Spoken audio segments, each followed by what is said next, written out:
అందరికీ నమస్కారం. మీ అందరికీ ఈటీవీ లైఫ్ మానస కార్యక్రమానికి స్వాగతం. నా పేరు డాక్టర్ తలారి సంజీవ్ కుమార్. నేను ఒక కౌన్సిలింగ్ సైకాలజిస్ట్గా, మోటివేషనల్ స్పీకర్గా, సాఫ్ట్ స్కిల్స్ ట్రైనర్గా పరిచయస్తుంది. ఈరోజు మనం మన టాపిక్లకి ఎంటర్ అవ్వడానికంటే ముందు మీకు ఒక చిన్న ఇంట్రొడక్షన్ ఇస్తాను. ఈరోజు ప్రతి మనిషి సంతోషంగా లేడు. ఎందుకు అని మీరు ఒకసారి ఆలోచిస్తే, డబ్బు ఉంది, హోదా ఉంది, పలుకుబడి ఉంది, అన్ని రకాల సౌకర్యాలు ఉన్నాయి, చుట్టుపక్కల వందలాది మంది జనాలు ఉన్నారు. కానీ మనిషి ఎందుకో సంతోషంగా లేడు. ఎందుకో అని ఆలోచించడానికి అసలు రీజన్ ఏంటి మనిషి సంతోషంగా లేకపోవడానికి అని మనం తెలుసుకోవడానికంటే ముందు మనం వంటింటి సామెతను ఒకదాన్ని గుర్తు చేసుకుందాం. వంటింటి సామెత ఒకటి ఉంది. అదేంటంటే, అన్నీ వేసి చూడు, నన్నేసి చూడు అని ఒకటి అంటుంది వంటింట్లో వంట మనిషితో. అదేంటో మనకు ఐడియా ఉందా? అదేంటి కాదు, ఉప్పు. చూసారా, ఎన్ని రుచులు వేసినా ఒక ఉప్పు అనే ఒక రుచిని మనం దాంట్లోకి యాడ్ చేయకపోతే మొత్తం వంట అంతా కూడా రుచించదు. అలాగే మనిషికి ఎన్ని సౌకర్యాలు ఉన్నా కూడా, డబ్బు, హోదా, పరపతి, అందం, ఐశ్వర్యం, చుట్టుపక్కల మంది మార్బలం ఉన్నా కూడా మనిషి సంతోషంగా ఎందుకు లేడంటే, అదొక్కటి ఆ మనిషి జీవితంలో లేకపోతే మనిషి సంతోషంగా ఉండడు. అది మరేదో కాదు, జీవన శైలి. దానినే మనం లైఫ్ స్టైల్ అంటాం. ఒక లైఫ్ స్టైల్ అనే ఒక విధానం జీవితంలోకి మనం ఆస్వాదించకపోతే, మనం సంపాదించుకోకపోతే, ఎన్ని సంపాదించినా కూడా మిగిలినవన్నీ కూడా జీవితానికి పరిపూర్ణమైన ఆనందాన్ని ఆస్వాదించడానికి కావాల్సిన శక్తిని ఇవ్వవు. సో అదే లైఫ్ స్టైల్. సో ఈరోజు మనిషి మనం ఏమడిగినా కూడా ఒక కర్మ సిద్ధాంతాన్ని ఫాలో అవుతాడు. ఏవైనా చెప్పండి, ఒక కర్మ సిద్ధాంతాన్ని బట్టి. ఎందుకయ్యా అలా ఉన్నామంటే, మన కర్మ అంటాడు. కర్మ సిద్ధాంతాన్ని ఎవరు నమ్ముతారు అంటే, ఈ కథ ద్వారా మన కర్మ సిద్ధాంతం ఏందనేది ఒకసారి మీకు చెప్తాను. ఒకసారి బ్రహ్మ సృష్టి మొదలుపెట్టినప్పుడు మొదట మనిషిని సృష్టించాడు. మనిషిని సృష్టించి, నీ సృష్టికి అర్థం ఏంటని చెప్పాడు మనిషికి. నీ సృష్టికి అర్థం ఏంటి లేదండి, నువ్వు జస్ట్ తిను, పడుకో, హ్యాపీగా ఎంజాయ్ చేయి, అదే నీ సృష్టికి పరమార్థం అన్నాడు. వెంటనే ఒక ఎద్దును సృష్టించాడు. ఆ ఎద్దుకి తన కర్తవ్యాన్ని ఇలా చెప్తున్నాడు బ్రహ్మ. మీ కర్తవ్యం ఏంటి లేదండి, నేను మీకు ఒక ఓనర్ని ఇస్తాను. ఆ ఓనర్కి మీరు రెగ్యులర్గా వర్క్ చేయండి, ఎండనక వాననక వర్క్ చేసి ఆ ఓనర్కి మీరు సౌకర్యాన్ని ఇవ్వండి అని చెప్తాడు. అప్పుడు ఎద్దు అంటుంది, ఎన్ని సంవత్సరాలని. బ్రహ్మ, నీకు ఒక 30 సంవత్సరాలు ఇస్తాను, ఎంజాయ్ చేయి లైఫ్ అంటాడు. అప్పుడు ఎద్దు ఏమంటుందంటే, ఇలాంటి ఒక కష్టతరమైన లైఫ్ నాకు ఇచ్చి 30 సంవత్సరాలు ఇచ్చావు, నాకు అంత అవసరం లేదు, మీరు ఏమీ అనుకోకుంటే ఒక 20 సంవత్సరాలు మీరు వెనక్కి తీసుకోండి అంటుంది ఎద్దు. సరే బ్రహ్మ ఓకే, యాక్సెప్టెడ్. నెక్స్ట్ ఒక కోతిని సృష్టిస్తాడు. ఆ కోతికి తన యొక్క కర్తవ్యాన్ని అలా చెప్తాడు. నీ పని ఏంటంటే, ఖచ్చితంగా నువ్వు నీ చుట్టూ ఉన్న వాళ్ళని నీ కోతి చేష్టలతో ఎంటర్టైన్ చేస్తూ ఉండు అంటాడు. నీకు కూడా ఒక 30 సంవత్సరాలు ఇచ్చాను, ఎంజాయ్ చేయండి. కోతి అంటుంది, ఆల్రెడీ నాకు కోతి చేష్టలనే పేరు పెట్టేశావు, సో ఈ జీవితం, నాకు అంత జీవితం నేను గడపలేను, నేను కూడా ఒక 20 సంవత్సరాలు మీకు ఇచ్చేస్తాను, తీసుకోండి అంటారు. సో దాని తర్వాత వెంటనే ఒక కుక్కని సృష్టిస్తాడు బ్రహ్మ. ఆ కుక్క యొక్క కర్తవ్యాన్ని ఇలా చెప్తాడు, నీ పని ఏమీ లేదు, గేట్ దగ్గర ఉండాలి, వచ్చిపోయే వాళ్ళని మొరుగుతూ ఉండు, అది నీ కర్తవ్యం. స్వామి, నా కర్తవ్యం వెరీ లిమిటెడ్గా ఉంది, దాన్ని నేను ఎంజాయ్ చేయలేను, నాకు కూడా 30 సంవత్సరాలు ఇచ్చారు కాబట్టి ఆ 30 సంవత్సరాలు నాకెందుకు, 20 సంవత్సరాలు మీరు తీసుకోండి. మనిషి, ఇవన్నీ గమనిస్తున్న మనిషి బ్రహ్మను ఒక కోరిక అడుగుతాడు. నాకు ఒక చిన్న కోరిక ఉంది, మీరు తీర్చండి అని. చెప్పు మానవ అంటాడు. ఆ ముగ్గురు కలిసి 20 సంవత్సరాలు వెనక్కి ఇచ్చేశారు కదా, ఆ 60 సంవత్సరాలు నాకేంటి, నేను ఒక 80 సంవత్సరాలు ఎంజాయ్ చేస్తానంటాడు ఈ మనిషి. బ్రహ్మ మనిషి యొక్క ఆ కక్కుర్తి స్వభావాన్ని గమనించి బాగా ఆలోచించుకొని కోరాలి అన్నాడు. లేదు, నేను చాలా తెలివైన వాడిని, నేను బాగా ఆలోచించుకున్నాను, నాకు ఇవ్వండి. సరే తదాస్తు. మనిషి భూమి మీదకి అలాగే వచ్చేసాడు. సో ఇప్పుడు మనం మనుగడ చూస్తూ పోతే, మనిషి యొక్క జీవితాన్ని అలా గమనిస్తూ పోతే, మొదటి 20 సంవత్సరాలు అద్భుతంగా గడిపేస్తాడు. తిరగడం, పనుకోవడం, హ్యాపీగా ఎంజాయ్ చేయడం. 21 సంవత్సరం నుంచి రెండవ జన్మ ఎంటర్ అవుతుంది, అదే ఎద్దు. సో 21 సంవత్సరం నుంచి మనిషి ఎలాంటి లైఫ్ స్టైల్లోకి వెళ్ళిపోతాడండి? మామూలుగా కష్టపడడం, చదవడం, పాస్ అవ్వడం, సంపాదించడం, ఇదంతా కూడా 40 సంవత్సరాల వరకు ఆ రకమైన లైఫ్ గడుపుతూ ఉంటాడు. సో దాని తర్వాత మెల్లగా కోతి ఆ జన్మలోకి ఎంటర్ అవుతాడు మనిషి. సో అక్కడికి పిల్లలు వస్తారు, చిన్న పిల్లలు ఏర్పడతారు. వాళ్ళు చీచి బుజ్జి అని ఆటలాడించుకుంటూ ఇంకొక సంవత్సరాలు ఆ రకమైన కోతి జీవితాన్ని ఆస్వాదిస్తాడు. చివరికి 60 సంవత్సరాలు దాటిన తర్వాత ముని మనవళ్ళు, మనవరాళ్ళు, కోడలు, కొడుకులు వచ్చిన తర్వాత ఈ కోడళ్ళు, కొడుకులు ఏం చేస్తారండి, ఈ ముసలి వాళ్ళని తీసుకెళ్ళి ఆ గేట్ దగ్గర పెట్టేస్తారు, ఒక మంచం వేసి. ఈ ముసలి వాళ్ళు ఏం చేస్తారు, లోపలికి వచ్చే వ్యక్తిని, బయటికి పోయే వ్యక్తిని, నువ్వెవరు, ఎందుకు వచ్చావు, ఏంటి, పలానా క్వశ్చన్లతో కుక్క మాదిరి మురుగుతూ గాలం గడిపేస్తారు. ఇది కర్మ సిద్ధాంతం చెప్పే జీవిత పాఠం. అంటే మీకు తెలిసింది ఏంటంటే కర్మ సిద్ధాంతాన్ని నమ్ముకుంటూ మనం జీవితాన్ని ఇలాగే గడిపేద్దామా? సీక్రెట్ ఏంటి? కర్త కర్మతో పాటుగా ఇంకొకటి కూడా మనకు దేవుడు ఇచ్చాడు, అదే క్రియ. ఈ క్రియా సిద్ధాంతాన్ని మనం పాటించి మన కర్మను మనమే డిసైడ్ చేసుకుందాం. ఎందుకంటే కర్మ అనేది ఫలితం, అది మీ క్రియల మీద ఆధారపడి ఉంటుంది. మీ క్రియలు ప్రక్రియలు సరిగా లేకపోతే మీరు కర్మను అనుభవించాల్సిందే. కాబట్టి మీ కర్మ ఎలా కావాలో అలాంటి కర్మని మీరే డిజైన్ చేసుకుంటే ఒక ఫెసిలిటీ దేవుడు ఇచ్చాడు, కాబట్టి దాన్ని మీ తెలివితో వాడాలి. సో కాబట్టి ఏం చెప్తున్నానంటే మీరు మెట్ట వేదాంతం పక్కకు పెట్టేసేయాలి. అంటే కర్మ, నా కర్మ ఇంతే, నాది, ఇవన్నీ పక్కకు పెట్టేసేయాలి. మనం మనుషులం, మనం ఏదైనా సాధించగలం సో అని ఒక విశ్వాసంతో మనం పట్టుబడితే మన జీవితాన్ని ఎంతో సంతోషంగా గడపవచ్చు. నేను ఇంతకుముందు చెప్తున్నట్టు మన జీవితంలో సంతోషంగా ఉండాలంటే ఇదొక్కటి లేకపోతే ఎన్ని ఉన్నా జీవితం సంతోషంగా ఎలాగైతే ఉండదో అలాంటిదే జీవనశైలి. ఈరోజు మనం చర్చించుకోబోతున్న విషయం కూడా జీవనశైలి. సో మన టాపిక్ అర్థమైంది కదా, జీవనశైలి, దాన్ని లైఫ్ స్టైల్ అంటాం. సో ఈరోజు మన విషయంలో భాగంగా నేను మీకు ఒక 3 విషయాలు చెప్తాను. మొదటిది అసలు లైఫ్ స్టైల్ అంటే ఏంటి, అంటే జీవనశైలి అంటే ఏంటి, అది దాని యొక్క పరిపూర్ణమైన అవగాహన మీకు కల్పించడానికి ట్రై చేస్తాను. రెండవది అసలు ఎన్ని రకాల జీవనశైలులు ఉన్నాయి శాస్త్రీయబద్ధంగా ఎన్ని రకాల జీవనశైలులు మనము చూడొచ్చు. మూడవది ఒక జీవనశైలిని ఏర్పాటు చేసుకునే క్రమంలో ఏ భాగాలు మనం గుర్తుపెట్టుకోవాలి, అంటే ఏ భాగాలను మనము సాధించాలి. చివరిగా అసలు ఒక పాజిటివ్ లైఫ్ స్టైల్ మనం సాధించగలిగితే మనిషికి ఉన్న అడ్వాంటేజ్ గురించి మీకు చెప్పి ఈరోజు మనం చర్చని ముగిద్దాం. ఓకే, మొదట జీవనశైలి అంటే ఏంటి? జీవనశైలి అంటే ఏంటంటే మనకు పూర్వకాలం మీరు చూసారనుకోండి, మనకు కొన్ని కట్టుబాట్లు ఉంటాయి. పెద్దవాళ్ళు ఊరికే వెళ్ళరు, పెద్దవాళ్ళంతా కూడా ఒక కల్చర్ని ఏర్పాటు చేశారు. కొన్ని కస్టమ్స్ ఉంటాయి, నామ్స్ ఉంటాయి, కొన్ని వాల్యూ సిస్టమ్స్ పెట్టారు. సో కొన్ని బిహేవియర్స్ పెట్టారు, ఎలా నడవాలి, ఎలా నడుచుకోవాలి అవతల వాళ్ళతో, మనకు అవన్నీ చెప్తూ ఇంజెక్ట్ చేస్తూ వచ్చేవాళ్ళు. సో ఇవన్నీ మనకు చెప్తారు, ఎలా నడవాలి, ఎలా మాట్లాడాలి, ఎప్పుడు పనుకోవాలి, ఏది తినాలి, ఏది తినకూడదు, మంచి ఏంటి, చెడు ఏంటి, ఇదంతా మనకి ఎందుకు చెప్పారు చెప్పండి? మనకు ఒక జీవితం అనేది మనకు వచ్చింది, దీన్ని ఎలా గడపాలి. జీవితం అంటే ఏంటి?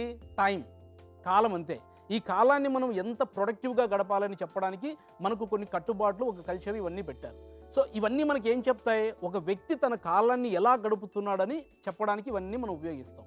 సో వీటిని జీవనశైలి అంటాం. మరీ సింపుల్గా షార్ట్కట్లో మీకు చెప్పాలంటే జీవనశైలి అంటే జీవించే విధానము, ద వే వన్ లీవ్స్. ఒక వ్యక్తి ఎలా బతుకుతున్నాడు, ఎలా జీవిస్తున్నాడు అనేది జీవనశైలి, దీన్ని లైఫ్ స్టైల్ అంటాం. సో ఇది లైఫ్ స్టైల్ అందరికీ ఉంటుంది, కానీ మంచి లైఫ్ స్టైల్ వేరు, చెడు లైఫ్ స్టైల్ వేరు. ఆరోగ్యకరమైన లైఫ్ స్టైల్ వేరు, పాడు చేసే లైఫ్ స్టైల్ వేరు. కాబట్టి మనకు ఆరోగ్యకరమైన లైఫ్ స్టైల్ మనము ఎలా సాధించుకోవాలనేది మనం చర్చలోకి వెళ్దాం. సో ఇప్పుడు ఇక్కడ ఆరోగ్యకరమైన లైఫ్ స్టైల్లో ఎందుకు అంత ఇంపార్టెన్స్ వచ్చిందంటే ఈ మధ్య కాలంలో వరల్డ్ హెల్త్ ఆర్గనైజేషన్ ఒక సర్వే కండక్ట్ చేసింది. ఇందులో తెలిసిన ఒక అద్భుతమైన విషయం ఏంటంటే ఆల్మోస్ట్ ఆల్ యువతలో వచ్చే 70% రోగాలకి రీజన్ లైఫ్ స్టైల్ అని తెలిసింది. అది చాలా మన చిన్న విషయం కాదు, చాలా పెద్ద విషయం. ఈ చిన్న విషయాన్ని మనం ఏం చేస్తామంటే తెలిసో తెలియకో, ఇంకొకటి ఏంటంటే మనం జీవితం అనేది అలా సాగుతూ ఉంటుంది, ఒక నదిలా అలా సాగుతూ ఉంటుంది. దాన్ని మనకి ఎండ్ లేదు, ఎందుకంటే అది పర్మనెంట్. మార్పు అనేది పర్మనెంట్. మనకు ఏజ్ పెరుగుతూ ఉండడం అనేది పర్మనెంట్, దాన్ని మనం ఏం చేయలేం. ఏ డాక్టరు, ఏ సైంటిస్ట్ కూడా ఏం చేయలేడు. మనం ఆ జీవిత కాలానికి అనుగుణంగా నడుస్తూ ఉండాలి. ఈ నడుస్తూ ఉన్న క్రమంలో మనం ఏం చేస్తాం చెప్పండి మామూలుగా? సో ఆ జీవిత కాలానికి అనుగుణంగా మనము లైఫ్ని తీసుకెళ్ళకోకుండా మధ్యలో ఎక్కడో స్టాప్ చేసేస్తాం. ఎందుకు స్టాప్ చేస్తాం? ఎందుకంటే కొన్ని డిప్రెషన్స్ వస్తాయి, కొన్ని రోగాలు వస్తాయి, కొన్ని ఛాలెంజెస్ వస్తాయి, కొన్ని డిఫికల్టీస్ వస్తాయి. ఈ డిఫికల్టీస్ని, ఛాలెంజెస్ని మనం ఎదుర్కొంటాం. కానీ ఈ డిఫికల్టీస్, ఛాలెంజెస్ కంటే అతి ముఖ్యమైన ప్రాబ్లం ఏంటి తెలుసా మన జీవిత కాలగమనంలో? అదేంటంటే లైఫ్ స్టైల్ అనే ఒక చిన్న విషయాన్ని మనం నెగ్లెక్ట్ చేయడం. చాలామంది లైఫ్ స్టైల్ని నెగ్లెక్ట్ చేసేస్తారు. ఎందుకు నెగ్లెక్ట్ చేస్తారు? సంపాదన ఆర్జన క్రమంలో, లేకపోతే ఇంకొక ఆర్జన క్రమంలో ఏదో సాధించాలనే క్రమంలో మనం అలా తీసుకెళ్ళిపోతాం. ఏమి సాధించాలి? ఎందుకు లైఫ్ స్టైల్ అలా నెగ్లెక్ట్ చేస్తున్నారు చెప్పండి? ఎందుకంటే మనిషికి అదొక రకమైన ఆశ, అంతులేని ఆశలేకి లోనవుతాడు. ఒక క్లారిటీ ఉండదు. దానివల్ల అతి ముఖ్యమైన ఇన్ని ప్రాబ్లమ్స్కి రీజన్ అయినటువంటి ఒక లైఫ్ స్టైల్ని మనిషి నెగ్లెక్ట్ చేయడం మొదలుపెట్టాడు. సో కాబట్టి లైఫ్ స్టైల్ అనేది చాలా చాలా చాలా ఇంపార్టెంట్. ఇప్పుడు ఎన్ని రకాల లైఫ్ స్టైల్స్ ఉన్నాయి అంటే శాస్త్రీయబద్ధంగా 4 రకాల లైఫ్ స్టైల్స్ని మన శాస్త్రజ్ఞులు మనం దాన్ని క్లాసిఫికేషన్ చేశారు. ఒకటి హెడినోస్టిక్ లైఫ్ స్టైల్ అంటాం దాన్ని. హెడినోస్టిక్ లైఫ్ స్టైల్, రెండవది adventuristic life style, individualistic life style and promethean life style అంటాం. ఈ 4 రకాల లైఫ్ స్టైల్స్ యొక్క ఫ్యూ క్యారెక్టరిస్టిక్స్ ఆర్ లక్షణాలు మీకు చెప్తాను. సో దాట్ మీరు చుట్టుపక్కల ఉన్న జనాల్ని ఎవరెవరు ఏ కేటగిరీలోకి వస్తారనేది మీకు ఈజీగా అవగాహన వచ్చేస్తుంది. మొదటిది హెడినోస్టిక్ లైఫ్ స్టైల్ అంటాం. సో ఈ లైఫ్ స్టైల్లో ఉన్న మొత్తం జనాభా అంతా, అంటే మనుషులంతా ఎలా ఉంటారంటే ప్లెజర్ ప్రిన్సిపుల్తో ఉంటారు. వాళ్ళు ఏం చేసినా, డబ్బు సంపాదించినా ప్లెజర్ కోసమే సంపాదిస్తారు, చుట్టుపక్కల మనుషులతో ఉన్న ప్లెజర్ కోసమే ఉంటారు, అన్నం తిన్నా ప్లెజర్ కోసమే, నిద్రపోయినా ప్లెజర్ కోసమే, ఏమి చేసినా వాళ్ళకి అల్టిమేట్గా దాంట్లోంచి ఒక ప్లెజర్ అనేది రావాలి, సంతృప్తి అనేది కలగాలి. సో ఈ ప్లెజర్ ప్రిన్సిపల్స్ కోసం వాళ్ళు ఏదైనా చేస్తారు, మంచిదే. Pleasure is always good for health. కానీ ఈ ప్లెజర్ అనేది ఆర్టిఫిషియల్ అవ్వకూడదు, అది న్యాచురల్గా రావాలి. ఆర్టిఫిషియల్ ప్లెజర్ అంటే ఏంటి? మనం ఎంత అవసరమో అంతే ప్లెజర్ మనకు జీవితానికి కావాలి. అనవసరమైన ప్లెజర్ ఏం చేస్తుంది? జీవితానికి హాని, అతి వర్జయితే అంటాం. సో అట్లాగా ఈ ప్లెజర్ని ఎక్కువగా మనం ఆస్వాదించాలనుకున్నప్పుడు మనుషులు ఏం చేస్తారంటే తప్పుదోవ పట్టేసి కొత్త కొత్త పోకడలకి తీసుకెళ్ళిపోతారు. లైక్ ఒక తాగుడు అలవాటు చేసుకోవడం, సో ఇంప్రాపర్ సెక్షువల్ రిలేషన్స్ని మెయింటైన్ చేయడం, లేదు కొత్త కొత్త డ్రగ్స్కి అలవాటు పడడం, లేదంటే కొత్త కొత్త అలవాట్లకి మనం ఇలాగా వెళ్ళిపోతారు. కాబట్టి ఇది advantage and disadvantage of hedonistic life style. రెండవది ఏంటి? అడ్వెంచరస్ లైఫ్ స్టైల్ అంటాం, అడ్వెంచరిస్టిక్ లైఫ్ స్టైల్ అంటాం. వీళ్ళు ఏంటంటే ఒక చోట ఉండరు, వీళ్ళు ఎంతసేపు కూడా కొత్త కొత్త వాటిని ఎంజాయ్ చేయాలి, కొత్త ప్లేసులు చూడాలి, ఒక చోట ఉండరు. మీరు కొంతమంది జనాభాను చూస్తే వారానికి ఒకసారి టూర్లు వేసుకుంటూ వేరే వేరే కొత్త కొత్త ప్రాంతాలు, కొత్త కొత్త ప్రదేశాలు వెళ్ళడం, కొత్త కొత్త వాటిని ఎంజాయ్ చేయడం, అంటే ఏదైనా కొత్తగా వచ్చినప్పుడు కొత్తగా దాన్ని సాధించాలనుకోవడం, ఇలాంటి ఒక రకమైన లైఫ్ స్టైల్ని ఉన్న వాళ్ళని అడ్వెంచరిస్టిక్ లైఫ్ స్టైల్ అంటారు. వీళ్ళు ఒక రకమైన కేటగిరీ. ఇక మూడవది ఇండివిజువలిస్టిక్ కేటగిరీ. మీరు ఇంకొక కేటగిరీ ఆఫ్ పీపుల్ చూస్తే వీళ్ళు సెల్ఫ్ సెంట్రిక్, సెల్ఫ్ రిలయంట్గా ఉంటారు, ఎవరి మాట వినరు, వీళ్ళ మీద వీళ్ళకి అపారమైన నమ్మకం, సెల్ఫ్ కాన్ఫిడెన్స్ ఎక్కువ ఉంటుంది, మంచిదే. కానీ ఎంతవరకు వీళ్ళు ఏం మిస్ అవుతారంటే ఈ సోషల్ నెట్వర్కింగ్ మిస్ అయిపోతారు. దానివల్ల సమాజంలో పంచుకోవడానికి ఒక మనిషి అంటూ లేకుండా చేసుకుంటారు. సో ప్రతి లైఫ్ స్టైల్లో కొన్ని అడ్వాంటేజెస్ ఉంటాయి, డిసడ్వాంటేజెస్ ఉంటాయి. కాబట్టి మనం ఎక్కడ వరకు మిడిల్ పాయింట్ అంటాం, ఆ మిడిల్ పాయింట్లో మనం ఖచ్చితంగా బ్యాలెన్స్ చేయాలి, లేకపోతే ఏ లైఫ్ స్టైల్ అయినా కూడా ఇబ్బందిని క్రియేట్ చేస్తుంది. నాలుగవది ప్రీమోథియాన్ లైఫ్ స్టైల్ అంటాం. వీళ్ళు ఏంటంటే ఏదో కొత్తది కనిపెట్టాలి, ఉన్నది వాళ్ళకి బోర్ కొడుతుంది, నావెల్టీ కోసం తప్పించే వ్యక్తులంతా కూడా ఈ కేటగిరీ ఆఫ్ లైఫ్ స్టైల్లోకి వస్తారు. సో వీళ్ళంతా కూడా కొత్త కొత్త విషయాలు, కొత్త కొత్త నాలెడ్జ్ చదువుతూ ఉంటారు, కొత్త కొత్త ప్రయోగాలు చేస్తుంటారు, కొత్త కొత్త విషయాలు కనుక్కుంటారు. ఎందుకంటే వీళ్ళు పాత రొటీన్ అనే విషయాలు వీళ్ళకి చాలా అసహ్యాన్ని కలిగేస్తాయి. వీళ్ళకి నావెల్టీ ఉండాలి, కొత్త కొత్తగా ఉండాలి, అంటే వీళ్ళని క్రియేటివ్ పీపుల్ అని కూడా అంటాం. ఈ విధంగా మనకు సైంటిఫిక్గా 4 రకాలైన లైఫ్ స్టైల్స్ మనం చదువుకోవచ్చు. ఇప్పుడు ముఖ్యమైన విషయం మీకు చెప్పబోతున్నాను. అదేంటంటే అసలు ఒక లైఫ్ స్టైల్ మనం ఎలా సాధించాలి, అసలు ఒక లైఫ్ స్టైల్లో ఉన్న వివిధ భాగాలు ఏంటి, ఏ భాగాలను మనము కరెక్ట్గా నిర్మించగలిగితే ఒక వ్యక్తి తన జీవితానికి ఒక అద్భుతమైన లైఫ్ స్టైల్ ఆర్ జీవన శైలిని సాధించుకోగలుగుతాడు. ఒక వ్యక్తి యొక్క జీవన శైలి 6 భాగాలుగా తయారవుతుంది. 6 భాగాలు ఉంటాయి అతని జీవన శైలిలో. షడ్రుచులు అంటాం కదా, షడ్రుచులు అంటే 6 రుచులు. ఈ 6 రుచుల్ని వేస్తేనే ఉగాది పచ్చడి, అదే మనకు హెల్త్ మంచిదని మన పెద్దవాళ్ళు చెప్తారు. అలాగే మన జీవితంలో కూడా, మన జీవన శైలిలో కూడా, మన లైఫ్ స్టైల్లో కూడా ఈ 6 భాగాల్ని మనము సమ్మేళితం చేయకపోతే, బ్యాలెన్స్ చేయకపోతే ఎవరి జీవన శైలి అయినా కూడా అధ్వానంగా ఉంటుంది. అప్పుడే సంతోషాన్ని ఎంజాయ్ చేయలేడు. ఎందుకంటే జీవిత పరమార్థం సంతోషంగా గడపడం, జీవిత పరమార్థమే సంతోషంగా ఉండడం. అంటే ఎన్ని సంవత్సరాలు బతికామనేది మనకి ఇంపార్టెంట్ కాదు. ఎందుకంటే మనకు ఒక ప్రిన్సిపల్ ఉంటుంది, everyday man becomes vertical, night man becomes horizontal, one fine day man permanently becomes horizontal అంటారు. మనిషి రోజు నిలబడతాడు, రాత్రి పనుకుంటాడు, ఒకరోజు పర్మనెంట్గా పనుకుంటాడు. ఇది కాదు కదా జీవితం. సో జీవిత పరమార్థం మనం సాధించాలి, జీవితాన్ని పరిపూర్ణంగా మనం సంతోషంగా ఎంజాయ్ చేయాలంటే మనకు ఒక జీవన శైలి ఉండాలి. ఈ జీవన శైలిలో ఈ 6 భాగాల్ని మనము బ్యాలెన్స్ చేస్తూ ఉండాలి. ఈ 6 భాగాలు ఏంటంటే ఫిజికల్ పార్ట్ అంటాం ఫస్ట్ది, రెండవది మెంటల్ పార్ట్, మూడవది ఎమోషనల్ పార్ట్ అంటాం, నాలుగో దాన్ని స్పిరిచువల్ పార్ట్ అంటాం, ఐదవది ఎన్వైర్మెంటల్ పార్ట్ అంటాం, ఆరవది సోషల్ పార్ట్ అంటాం. ఈ 6 భాగాల్ని మనం చాలా జాగ్రత్తగా ఉండాలి. ఎందుకంటే మన చుట్టూ ఉన్నవి ఇవే కదా. మన బాడీ ఉంటుంది, మన బాడీకి మన మెంటల్ స్టేటస్ ఉంటుంది. ఈ మెంటల్ స్టేటస్ మనం అవుట్ సైడ్ ఎన్వైర్న్మెంట్తో రియాక్ట్ అయినప్పుడు మనకి ఎమోషన్స్ ఏర్పడతాయి. ఆ ఎమోషన్స్ని క్యారీ చేయడానికి మన చుట్టూ ఒక స్పిరిచువల్ ఎన్వైర్న్మెంట్ మనకు ఉంటుంది. ఆ బ్యాలెన్స్ చేయడానికి మనం అంతా ఎక్కడున్నాం, ఒక ఎన్వైర్న్మెంట్లో ఉన్నాం, చుట్టుపక్కల ఒక నేచర్లో ఉన్నాం, ఎన్వైర్న్మెంట్లో ఉన్నాం. సో దీంతో పాటుగా మనతో పాటుగా ఇంకొక 10 మంది మన చుట్టూ బతుకుతున్నారు. ఇది సోషల్ కాంటెక్స్ట్ అంటాం. సో ఈ 6 భాగాల్ని మనం చాలా జాగ్రత్తగా డెవలప్ చేసుకోవాలి. లేకపోతే ఏమవుతుంది, ఇంబ్యాలెన్స్ అయిపోతుంది. ఎప్పుడైతే లైఫ్ స్టైల్ ఇంబ్యాలెన్స్ అవుతుందో మనిషి జీవితం అతలాకుతలం అవుతుంది, సంతోషంగా ఉండడు. అన్నీ ఉంటాయి కానీ ఎక్కడో ఏదో తెలియని భీతి, ఏదో తెలియని బాధ, అది లేదు అది లేదు. కాబట్టి మొట్టమొదటి దాని నుంచి మనం చివరి సోషల్ కాంటెక్స్ట్ వరకు నేను మీకు ఎగ్జాంపుల్స్తో ట్రై చేస్తాను. మొదటిది ఏంటండి, ఫిజికల్ కాంటెక్స్ట్ అంటాం. సో ఈ ఫిజికల్ పార్ట్ ఏం చెప్తుంది, ఫిజికల్ పార్ట్లో ఏమేమి వస్తాయో ఒక వ్యక్తి యొక్క జీవన శైలిలో మన బాడీ వస్తుంది. మన బాడీ ఎలా తయారవుతుంది, కణాల సమూహం. ఇవన్నిటికీ కావాలంటే ఏం కావాలి, ఎనర్జీ కావాలి. ఎనర్జీ ఎలా వస్తుంది, ఎనర్జీ ఇక్కడి నుంచి వస్తుంది. కాబట్టి మన తిండి, మనం తినే తిండి మొట్టమొదటిది మన ఫిజికల్ బాడీ డెవలప్మెంట్కి, మన ఫిజికల్ ఆస్పెక్ట్స్కి మొట్టమొదటి ఏంటంటే మనం తినే తిండి. తిండి ఎలా తింటున్నామో ఒకసారి మనం గమనిస్తే, అంటే ఒకరిని బ్లేమ్ చేయడానికి లేదు. మనం ఇక్కడ ఇలా తింటున్నా, మనం ఏం చెప్తామంటే మన కర్మ సిద్ధాంతం చెప్తాం, నా కర్మ అండి ఇలా తినాల్సి వస్తుందని. అట్లా కాదు. నేను చెప్పాను క్రియ అనేది అది నీ చేతుల్లోనే ఉంటుంది, దాన్ని ఉపయోగించు, ఆటోమేటిక్గా నీ కర్మ మారుతుంది. అంతేగాని వేరే వాళ్ళు చేసే క్రియల వల్ల నీ కర్మ ఎలా మారుతుందండి, నువ్వే క్రియల్ని చేయాలి, అప్పుడే నీ కర్మ నువ్వు మార్చుకోగలుగుతావు. కాబట్టి ఫుడ్, మనం ఈ రోజుల్లో లైఫ్ స్టైల్ డిసీజెస్, ఇంతకుముందు చెప్పాను 70% రీజన్ అదే అని, 70% రోగాలకు అదే రీజన్ లైఫ్ స్టైల్ అని. దీన్ని క్యాష్ చేసుకోవడానికి ఎంతోమంది ఎన్నో రకాలైన వాళ్ళ వర్షన్స్ని తీసుకొని వచ్చారు ప్రపంచంలోకి.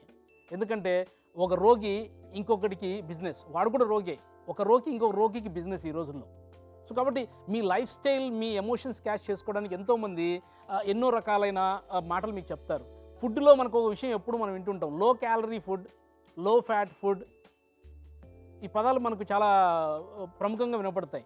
ఇవన్నీ తప్పండి. లో క్యాలరీ ఫుడ్, లో ఫ్యాట్ ఫుడ్ ఇవన్నీ మనకు సంబంధించిన మ్యాటర్ కాదు. ఎందుకంటే పాతకాలంలో పండగల రూపంలోనో ఏదో ఒక రూపంలోనో మనకు తెలియకుండానే పెద్దవాళ్ళు ఒక బ్యాలెన్స్డ్ డైట్ మనకి ఇచ్చేవాళ్ళు. ఒక బ్యాలెన్స్డ్ డైట్, మనకు నేచర్లోంచి వచ్చిన ఫుడ్ని అలాగే తినేసేవాళ్ళం. పచ్చి జామకాయలు తినేసేవాళ్ళం, పచ్చి చెరుకుని తినేసేవాళ్ళం, ఉడకబెట్టిన ఫుడ్ని తినేవాళ్ళం, కందమూలాలు తినేవాళ్ళం, గడ్డలు తినేటోళ్ళం. ఇవన్నీ ఏంటంటే ఒక బ్యాలెన్స్డ్ డైట్ని నిర్మించే ఒక రకమైన ప్రక్రియ అది పెద్దవాళ్ళు మనకు నేర్పించారు. కానీ మనం ఈరోజు ఉన్న మెకనిస్టిక్ లైఫ్లో అవన్నీ కూడా మర్చిపోయి ఈ కొత్త ఈ తెలియని బాధలో ఏం చెప్పినా వినేస్తాం. ఒకరు వచ్చారు లో ఫ్యాట్ ఫుడ్ అన్నారు, తినేస్తూ ఉంటాం. లో క్యాలరీ ఫుడ్ అంటే అది తింటాం, కానీ తప్పు అది. ఎందుకంటే అది ఎందుకు తప్పు అంటే, మీ బాడీకి మీరు బ్యాలెన్స్ డైట్ అన్ని మూలాలు కరెక్ట్గా ఉండాలి. కార్బోహైడ్రేట్స్ కానివ్వండి, ప్రోటీన్ కానివ్వండి, అండ్ ఫ్యాట్ కానివ్వండి, ఈ మూడు మీరు కరెక్ట్గా ఇవ్వదలిస్తే అప్పుడు మీకు ఖచ్చితమైన ఒక ఫిజికల్ కాంటెక్స్ట్ అంటే ఫిజికల్ బాడీ మీకు తయారవుతుంది. ఇది చాలా చాలా ఇంపార్టెంట్. ఓకే, తిన్న తర్వాత మనకు శక్తి రావాలి కదా, లోపల బాడీస్ అన్నీ ఎనర్జైజ్ కావాలి కదా, వేడి పుట్టాలి కదా. వేడి పుట్టినప్పుడే అవి అరుగుతాయి. ఎందుకంటే మన ఆక్సిజన్ దాంతో మనకు ఆక్సిడేషన్ కావాలంటే, అది మండి మనకు శక్తిగా మారాలంటే మనం ఏం చేయాలి, మనం ఒక ఉత్తేజమైన బాడీ కల్పించాలి. దానికి ఏం చేయాలి, మనం ఎక్సర్సైజ్ చేయాలి, వ్యాయామం చేయాలి. మన బాడీ ఫిట్గా ఉండకపోతే ఎంత బాడీ ఉన్నా వేస్ట్. సో ఆ బాడీ ఫిట్గా ఉండడానికి రెండవ ఇంపార్టెంట్ విషయం ఫిజికల్ ఆస్పెక్ట్స్లో ఫిజికల్ ఎక్సర్సైజ్. ఇది చాలా చాలా ఇంపార్టెంట్. ఫిజికల్ ఎక్సర్సైజ్ అంటే కొంతమంది ఇమ్మీడియట్గా, అయ్యో నేను పల్లెలో ఉన్నానండి, లేదు నేను వంట మనిషినండి, ఆడవాళ్ళు అయితే నేను వంటింట్లో ఉంటాను, నాకేం ఫిజికల్ ఎక్సర్సైజ్. ఫిజికల్ ఎక్సర్సైజ్ అంటే ఒక జిమ్కి వెళ్ళి ఫ్యాన్సీగా చేసే ప్రక్రియ కాదు. కసువు కొట్టడం కూడా ఫిజికల్ ఎక్సర్సైజే, వంగి కింద పడిన స్పూన్ ఎత్తుకోవడం కూడా ఫిజికల్ ఎక్సర్సైజే. అర్థమవుతుందా? బూజులు దొరకడం ఎక్సర్సైజే. అంటే మనం ఎక్కడో ఒక చోట మన ఇంట్లోనే 8 ఆకారం వేసుకొని అక్కడక్కడే మీరు ఒక 20 సార్లు 8ని తిరిగారనుకోండి, అంతకు మించిన గ్రౌండ్ ఉండదు. గ్రౌండ్ లేదు. ఎంత మనం ఏంటంటే ఒకరి మీద, నేను ఇంతకుముందు చెప్పాను, మనిషి ఎక్కడ తప్పు చేస్తాడంటే ఇవన్నీ సాధించలేక సోమరితనంతో ఒక చిన్న భూతాన్ని మనకు చూపిస్తాడు. అదే ఏంటంటే కర్మ కర్మ కర్మ అని. నమ్మకండి. మీకు మీ యొక్క సంతోషానికి మధ్యలో ఉన్నది ఒక్కడే ఒకరు, అదే మీరు చెప్పే కాకమ్మ కథలు. అవి ఆఫ్ చేసేయండి ఫస్ట్. మీరు ఎప్పుడైతే కాకమ్మ కథలను ఆఫ్ చేస్తారో మంచి సంతోషకరమైన జీవితం మీ దగ్గరికి వస్తుంది. కాబట్టి ఇప్పుడు మనము ఫుడ్ గురించి చెప్పాం, దాని తర్వాత ఆ ఫుడ్కి ఎనర్జైజ్ కావాలంటే ఫిజికల్ ఎక్సర్సైజ్ చెప్పాం. దాని తర్వాత బాడీ ఇంత శ్రమ చేసినప్పుడు ఇమ్మీడియట్గా మీరు తీసుకోండి, 24 అవర్స్ ఫ్లోర్ మిల్ ఎక్కడ ఉండదండి. ఎక్కడో ఒక చోట ఫ్లోర్ మిల్ని కూడా ఒక 3-4 గంటల సేపు ఆపేస్తారు. ఒక 1000 కిలోమీటర్లు రన్ చేసే కార్ను కూడా మధ్యలో ఒక చోట హీట్ అయిందని చెప్పేసి కొంచెం నిలబెట్టి మళ్ళీ డ్రైవ్ స్టార్ట్ చేస్తారు. మీ బాడీ కూడా అంతే. మార్నింగ్ నుంచి ఎన్నో రకాలుగా కష్టపడి మీ బాడీ తనంతకు తను పునర్నిర్మించుకోగలదు. అలాంటి ఛాన్స్ మనం బాడీకి ఇవ్వాలంటే అదే నిద్ర, స్లీప్ అంటాం. సో ఈ స్లీప్ అనేది చాలా చాలా ఇంపార్టెంట్. దీన్ని మనం ఏం చేస్తామంటే డిస్ట్రాక్టెడ్ స్లీప్, లేకపోతే పర్వర్టెడ్ స్లీప్ అనే ఒక రకమైన లైఫ్ స్టైల్ని మనం ఆస్వాదించి ఈరోజు మనం నిద్రను కూడా ఒక రకమైన అది న్యాచురల్ సిస్టమ్ అండి. దాన్ని మనం ఒక అదేదో కొనుక్కుండే వస్తువు మాత్రం ఈరోజు మనం ప్రయత్నిస్తున్నాం. నాకు నిద్ర రాదండి, ఏం చేస్తాం మీరు చెప్పండి టెక్నిక్. అది కాదు, నిద్ర ఆటోమేటిక్గా వస్తుంది. మీరు ఏం చేయాలి, ముందు 2 చేయాలి. మంచి ఫుడ్ తీసుకోండి, బ్యాలెన్స్డ్ ఫుడ్ తీసుకోండి. ఎందుకంటే మంచి ఫుడ్ ఎక్కడ ఉండదండి, ప్రాపర్ ఫుడ్ అంటాం దాన్ని. అదే బ్యాలెన్స్డ్ ఫుడ్, అన్నీ కలిసి ఉండాలి. సో ఈ ఫుడ్ని తీసుకోండి, బాగా ఫిజికల్ ఎక్సర్సైజ్ చేసుకోండి. పర్స్పిరేషన్ రావాలి. అది చాలామందిని చూశాను, ఫిజికల్ ఎక్సర్సైజ్లు వాకింగ్ చేస్తూ మాట్లాడుతూ ఉంటారు, చిట్ చాట్ సినిమాల గురించి. అది కాదు, పర్స్పిరేషన్ అంటే చెమట పుట్టాలి. ఎప్పుడైతే మీ బాడీలో చెమట పుట్టిందో అదే నిజమైన ఎక్సర్సైజ్. చెమట పుట్టలేదంటే మీరు చేసే ఎక్సర్సైజ్ అంతా కూడా నటన. సో చెమట పుట్టిందంటే ఆటోమేటిక్గా నైట్ నిద్ర ఆటోమేటిక్గా వస్తుంది. అర్థమైందా? నిద్ర. సో ఇవన్నీ మీకు చాలా important. Then happy sexual life, ఒక మంచి సంసార జీవితాన్ని మీరు గడపాల్సి వస్తుంది, ఒక మంచి ఫ్యామిలీ సిస్టమ్ని మీరు గడపాల్సి వస్తుంది. ఇవన్నీ కూడా చాలా చాలా ఇంపార్టెంట్ మీ ఫిజికల్ లైఫ్లో. నెక్స్ట్ దీని తర్వాత మనకు మెంటల్ హెల్త్ ఉంటుంది. ఈ మెంటల్ హెల్త్ మనకి ఎలాంటి భాగాలు మనకు మెంటల్ హెల్త్లో వస్తాయంటే మనం ఆలోచించే విధానం, మీ ఆలోచన అనేది ఎలా ఉండాలి. ఎందుకంటే మన మెంటల్ హెల్త్లో 3 things are very very important. మన నర్వస్ సిస్టమ్, మన బ్రీతింగ్, మన బ్లడ్ సర్క్యులేషన్. ఇవన్నీ కూడా చాలా చాలా చాలా ఇంపార్టెంట్. ఇవన్నీ కరెక్ట్గా ఉన్నాయా లేదనేది మీకు తెలిసిపోతుంది. సో ఇవి జాగ్రత్తగా మీకు అప్పుడప్పుడు టెస్ట్ చేసుకుంటూ ఉండండి. మీ గుండె దడ ఎలా వస్తుంది, మీ గుండె సరిగా కొట్టుకుంటుందా, బ్రీతింగ్ కరెక్ట్గా వస్తుందా లేదా, ఇవన్నీ మీరు చెక్ చేసుకోగలిగితే అద్భుతంగా ఉంటుంది. అండ్ మూడవది మీకు ఎమోషనల్ హెల్త్ అంటాం. ఎమోషనల్ హెల్త్ అనేది ఎంత ఇంపార్టెంట్ అంటే ఈ ఎమోషనల్ హెల్త్లో 2 రకాలు మీరు డెవలప్ చేసుకోవాలి. ఒకటి ఎమోషనల్ ఇంటెలిజెన్స్ అంటాం దాన్ని.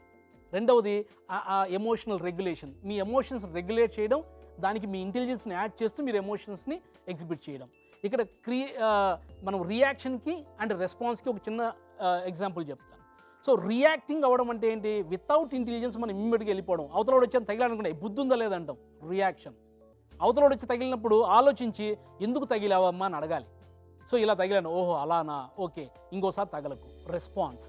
ఈ రెండింటిని మనం మేనేజ్ చేయగలిగితే మన ఎమోషనల్ మైండ్ కూడా అద్భుతంగా తయారవుతుంది. అండ్ నెక్స్ట్ ఇది స్పిరిచువల్ ఎందుకంటే ఎన్నో రకాలైన హీటెడ్ ఎన్వైర్న్మెంట్లో వచ్చి మనం వచ్చినప్పుడు మనసుకి సాంత్వన కలగజేసేది స్పిరిచువాలిటీ అంటే దేవుడు దెయ్యం కాదు. స్పిరిచువాలిటీ అంటే ఏంటి, ఒక నమ్మకం. ఎక్కడో సూపర్ ఫోర్స్ మనల్ని నడిపిస్తుందని ఒక నమ్మకం. సో ఆ సూపర్ ఫోర్స్ని మనము రియలైజ్ చేసుకోవడానికి మెడిటేషన్ చేయొచ్చు, యోగా చేయొచ్చు, ధ్యానం చేయొచ్చు, నీకు నచ్చిన పాటలు వినొచ్చు, పాటలు పాడొచ్చు, డ్యాన్స్ చేయొచ్చు, ఒక చోట కూర్చొని ఏదైనా ఒక బుక్ చదవచ్చు. ఇవన్నీ spiritual aspects of your life style. And అత్యంత ముఖ్యమైనది రెండవది and environment.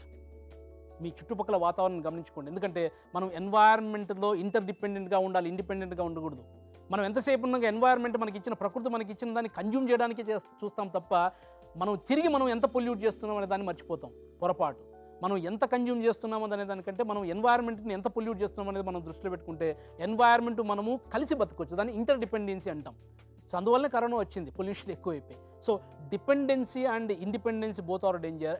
Interdependency is very important for us. And next one society and social context of life style. మన చుట్టుపక్కల మనం ఒక మంచి పని చేయాలి, మనకంటూ ఒక ఉద్యోగం ఉండాలి, పని చేయాలి. పని లేని వాడు పనికిమాలిన వాడు అంటారు. అట్లాగా ఒక పనిని మనం క్రియేట్ చేసుకోవాలి అని మనకు సంపాదన ఉండాలి.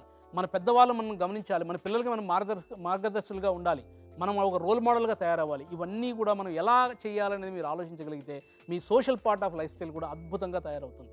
ఇప్పుడు ఈ 6ని మీరు జాగ్రత్తగా మలుచుకోగలిగితే మీకు అద్భుతమైన లైఫ్ స్టైల్ వస్తుంది. అద్భుతమైన లైఫ్ స్టైల్ ఒకసారి మీ సొంతమైతే మీ జీవితం అంతా సంతోషంగా ఉంటుంది. ఇది చాలా చాలా చాలా ఇంపార్టెంట్. అర్థమవుతుంది కదా? సో మళ్ళీ ఒకసారి మీకు గుర్తుకు చేస్తాను. 7 రుచులు. ఒకటిది మీ physical aspect of life style, and రెండవది మీ mental aspect of life style, మీ emotional aspect of life style, and spiritual aspect of life style, and మీ చుట్టూ ఉన్న environmental aspect of life style, and last one social aspect of life style. వీటన్నిటిని అద్భుతంగా తీర్చిదిద్దుకోండి. మళ్ళీ పొరపాటును కూడా కర్మ సిద్ధాంతాన్ని నమ్మి కర్మని ఒక బూచిగా చూపించి ఎస్కేప్ అవ్వద్దండి. ఎస్కేప్ అయ్యేవాడి జీవితంలో ఎప్పుడు సుఖపడలేడు. ఎస్కేప్ అవ్వకూడదు. పోరాడండి. అర్థమైందా? పోరాడితే పోయేదేముంది, ఏమీ ఉండదు. మహా అయితే ఒక ఓటమి వస్తుంది. So because failure is a miniature of success అంటారు. అంటే ఫెయిల్యూర్ కూడా ఒక రకమైన సక్సెసే. It's a comma, not full stop for your life. Try చేయండి. అద్భుతంగా మీ లైఫ్ స్టైల్ మీరే సరిదిద్దుకోండి. మీరు మళ్ళీ గురువుల దగ్గరికి, దేవుళ్ళ గుళ్ళ చుట్టూ తిరగకండి దయచేసి. ఎందుకంటే మీకంటే దేవుడు ఎవరు లేరు, మీకంటే గురువు ఎవరు లేరు. మీ మనస్సాక్షిని, మీ సబ్కాన్షియస్ మైండ్ని ఒక్కసారిగా పలకరించండి. మీకు ఒక అద్భుతమైన ఒక లైఫ్ స్టైల్ని మీకు అది ఇచ్చి పెడుతుంది. సో కాబట్టి I hope your all blessed with beautiful life style in your life. అలాగా ఉండాలని నేను మిమ్మల్ని రిక్వెస్ట్ చేస్తూ అలా డెవలప్ చేసుకుంటారని ఆశిస్తున్నాను. లాస్ట్గా మీకు ఒక పాజిటివ్ లైఫ్ స్టైల్ అనే వ్యక్తులు ఎలా ఉంటారు, దానివల్ల అడ్వాంటేజ్ చెప్పి నేను ఈ విషయాన్ని నేను క్లోజ్ చేస్తాను. అండ్ పాజిటివ్ లైఫ్ స్టైల్ వ్యక్తులు ఎలా ఉంటారంటే మార్నింగ్ ఒక టైంకి లేస్తారు, అంటే టైమింగ్ ఉంటుంది వాళ్ళకి. అందుకోసం వీళ్ళు జర్నలింగ్ చేస్తూ ఉంటారు. ఏ టైంకి లేస్తున్నాం అనేది ఇంటర్నల్ మైండ్లోని జర్నలింగ్ అంటారు, నోట్ చేసుకుంటూ ఉంటారు. కరెక్ట్ టైంకి లేచేస్తారు, జస్ట్ అలాగా వాక్ చేస్తారు, ఫిజికల్ ఎక్సర్సైజ్ చేస్తారు, వస్తారు, పర్స్పిరేషన్ వచ్చేంత వరకు వాక్ చేస్తారు, మంచిగా స్నానం చేస్తారు, మంచిగా స్నానం చేస్తారు, ముందు రోజు మంచిగా నిద్రపోతారు. ఇదంతా physical aspect. Next mental aspect, కూర్చొని ఒక 10 నిమిషాలు ధ్యానం చేస్తారు అండ్ జస్ట్ కాన్సన్ట్రేటింగ్. ఎందుకంటే మనము శారీరక శుభ్రత చేస్తాం తప్ప మానసిక శుభ్రత ఎప్పుడు చేయం. మనకు మానసిక శుభ్రతకి అవసరమైనది ప్రార్థన, లేకపోతే ప్రేయర్, లేకపోతే ఒక చోట కూర్చోవాలి. ఎవరో ఒకరు మీకు నచ్చిన ఒక వ్యక్తిని మీరు ఊహించుకొని ఒక 2 నిమిషాలు నమస్కరించుకున్నా కూడా అది ప్రార్థన కిందే లెక్క. సో ఇది మెంటల్. ఇది ఎమోషన్స్ ఏం చెప్పాను, నువ్వు అవతల వాళ్ళు ఇద్దరే ఎమోషన్ ఉంటారు, ఇద్దరే. అర్థమైందా? వీళ్ళిద్దరికి మీరు ఎక్కడ రెస్పాండ్ అవుతున్నారు, ఎక్కడ రియాక్ట్ అవుతున్నారు జాగ్రత్తగా ఉండండి. ఇమ్మీడియట్గా రియాక్ట్ అవ్వకండి, రెస్పాండ్ అవ్వండి, కనుక్కోండి రీజన్ ఏంటో. అలాగా మెంటల్ హెల్త్ వాళ్ళు చాలా జాగ్రత్తగా కాపాడుకుంటారు. తినే విధానం చాలా పర్టికులర్గా ఉంటారు, ఎలా తినాలి, ఏం తినాలని వాళ్ళకు ఒక పక్క ప్లానింగ్ ఉంటుంది, హ్యాపీగా ఉంటారు. They have certain habits. ఒక హ్యాబిట్స్ అనేటివి కొన్ని ఉంటాయి. Habit actually it's certain dangerous level of habits ఉంటాయి, కానీ వాళ్ళకున్న హ్యాబిట్స్ చాలా మంచి హ్యాబిట్స్ ఉంటాయి. ఇదే టైం సెన్స్ అనేది it's biggest habit to them. దాని తర్వాత కొన్ని హాబీస్ ఉంటాయి. హాబీస్ అన్నీ ఎలా ఉంటాయి, సొసైటీలో వాళ్ళని కలపడానికి అనుకూలంగా ఉంటాయి. అర్థమవుతుందా? ఎన్వైర్న్మెంట్కి చాలా ఫ్రెండ్లీగా ఉంటారు, ఎన్వైర్న్మెంట్ని ఎప్పుడు హాని చేయరు వాళ్ళు. సో ఇలాంటివన్నీ ఒక పాజిటివ్ వ్యక్తికి ఉన్న లైఫ్ స్టైల్. సో ఒక్కసారి మీరు మీ యొక్క లైఫ్ స్టైల్ బిల్డ్ చేసుకుని చూడండి, మీ లైఫ్ స్టైల్ అనేది మీ జీవితాన్ని మార్చేస్తుంది. దీనికి 20 సంవత్సరాల, 30 సంవత్సరాల, 40 సంవత్సరాలు అవసరం లేదండి. ఎన్ని సంవత్సరాల వయసు ఉన్న వాళ్ళైనా కూడా వితిన్ ఒక 1 మంత్లో you can get back your life style. అది మీ చేతుల్లోనే ఉంది. మీరు తెచ్చుకుంటారని ఆశిస్తూ, మీరు పరిపూర్ణమైన సంతోషకరమైన జీవితాన్ని అనుభవిస్తారని ఆశిస్తూ సెలవు తీసుకుంటాను. Thank you.